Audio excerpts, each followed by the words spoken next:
The Fucare HU3 is a strange electric scooter, but not just because it's a seated scooter, though this is the first of this variety that I've reviewed.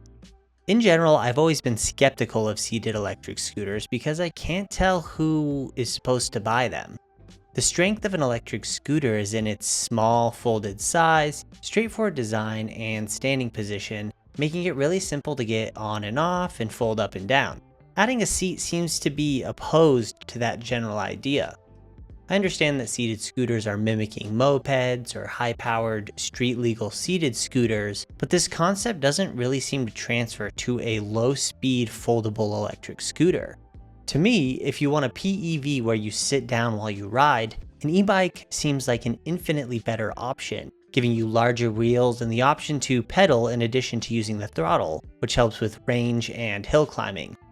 So now you know my position on seated scooters going into this review. So what exactly did I think of the Fucare HU3? Well, for the most part, basically everything I assumed about this style of scooter was confirmed after riding one, but there were a few surprises. Generally speaking, I liked it more than I thought I would, but it still has a few issues and quirks that put it in a weird spot for me. The unboxing experience was really straightforward, so much so that for the first time in a while, I didn't post the unboxing video on social media. Packaging was adequate and the scooter pulled right out and set up quickly with just the handlebars needing to be installed. The one thing you need to make sure you do with this scooter is adjust the top speed limiter to allow it to reach 20 miles an hour, otherwise it automatically limits the speed to 15.5 miles an hour. How to reach this setting is in the owner's manual, and Fucare also has a video demonstrating how to change the limiter. The general design of the scooter is not unlike the mobility scooters for the disabled, and it honestly looks and feels so goofy to ride on. You could probably get this into Disneyland if you taped one of those blue ISA signs on it. I had the unique experience of testing this scooter while I was up at my cabin, and we also had a family reunion during that time, and many of my relatives actually tried this scooter out. For many, it was their first experience with an electric scooter, and it gave me a unique look at this product. I'll talk more about this later, but the one thing that was universal was how much people laughed when watching someone else take this for a ride. There really isn't a cool or elegant way to ride a seated scooter like this. So say you don't really care how you look while you're riding it. For the most part, it's a reasonably comfortable scooter for shorter rides, with a padded seat and decent space for your legs. I thought the seated position would be nicer for longer rides, but it really didn't work out that way. I found myself 1, slouching a ton of the time while riding, and 2, after about 45 minutes of riding, my butt was super sore from sitting on this tiny seat. Holy moly, my butt hurts and my hands are numb. A hunched back and a sore butt is not ideal, but the worst part is that because the handlebars are positioned above heart level, my hands started to get numb as well after just like 15 minutes because they weren't getting enough blood flow. The seat feels like an afterthought and not an intentional design choice despite the seat being permanent and unremovable.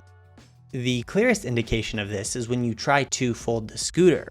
The handlebars fold at the normal stem point, but then they have nowhere to go. The solution I found is to put the bars down as far as they can go down by the wheel, but it's a strange experience at first if you aren't used to having a clear clip point for the handlebars. It even has a handlebar clip on it that doesn't clip in anywhere. The seat also has no use other than being the place where you sit. One of the first things I checked was if the seat would open up for some storage space like on a normal moped. Nope. It's not so much that I mind the seat, it's just that it doesn't do anything more than a scooter that you install the seat on would. If you're gonna make the seat permanent, at least offer some of the benefits of a permanent seat.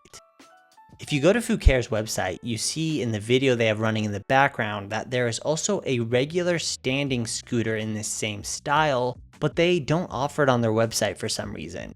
Anyway, clearly the standing design came first and then the seated option was added after. Construction is on par with other scooters at this price with aluminum and plastic materials.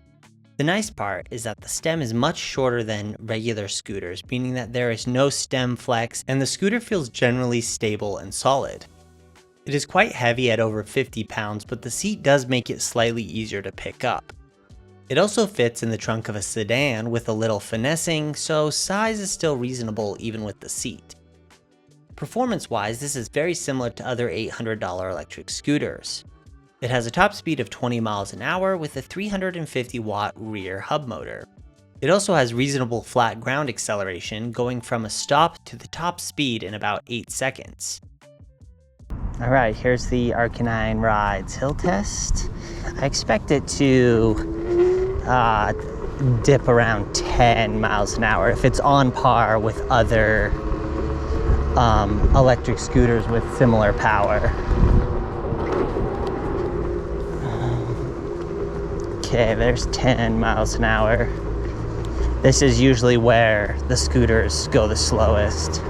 Yeah, 9, 10. Yeah, so it just dipped down to 9, which is about what I expected.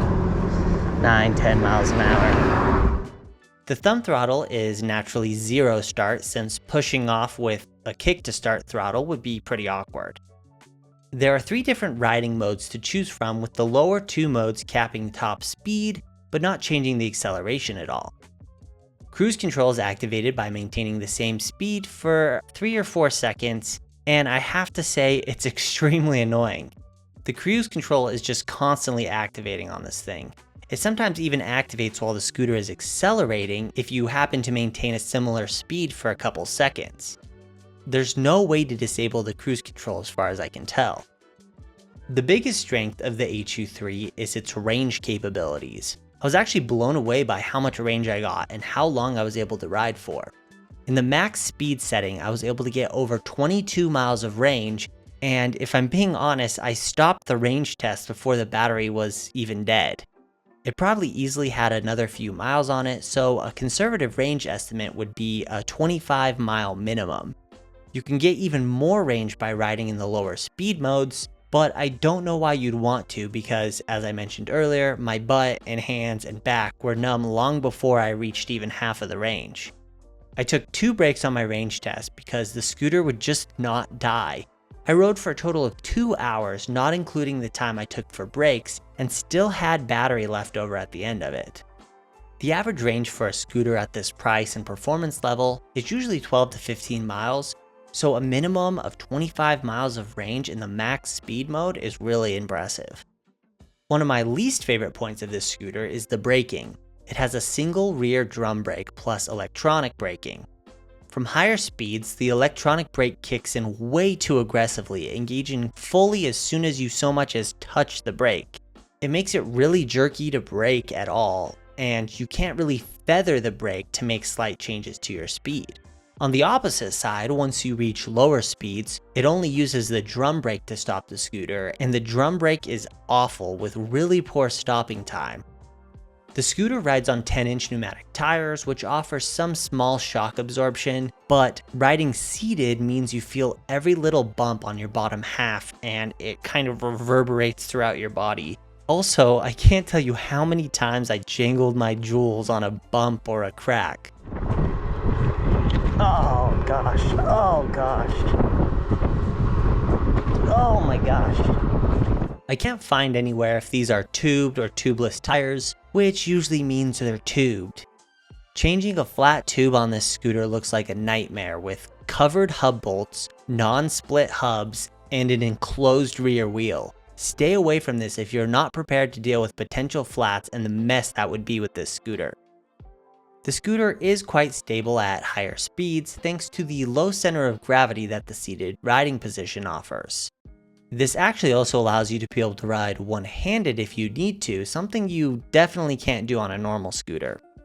As I mentioned, I had about a dozen family members try this out during our family reunion, and even those with no riding experience at all could hop on and go without any issue. Riding a regular standing scooter isn't much more difficult in my opinion, but the seated position was a lot more confidence-inspiring for most people. I had been thoroughly unimpressed with the scooter overall previous to this, but seeing how much fun everyone had riding the scooter, and seeing how many people were interested in getting one of their own, gave me a little bit of a different perspective on the scooter. However, I don't think their enjoyment was tied to it being this specific scooter so much as it was them trying a motorized electric scooter for the first time. A fun little motor-powered scooter like this is a ton of fun, especially if you have never ridden one before, and having a seat makes this one easy and comfortable to ride. This is definitely the biggest thing this has going for it. Unfortunately for me, it just feels like a mediocre scooter with a number of little issues, plus just a seat slapped on it as an afterthought. Is it unique and quirky and fun? Sure. But is it worth $800? For me, not really. If you want a seated electric scooter, then it might just be better to buy a seat for a regular scooter that can be pulled off when you want to ride it standing. Tell me what you think though. Would you buy this over a regular standing scooter? If you want to check it out for yourself, the link will be down in the description. Thanks for watching, and I will see you in the next one.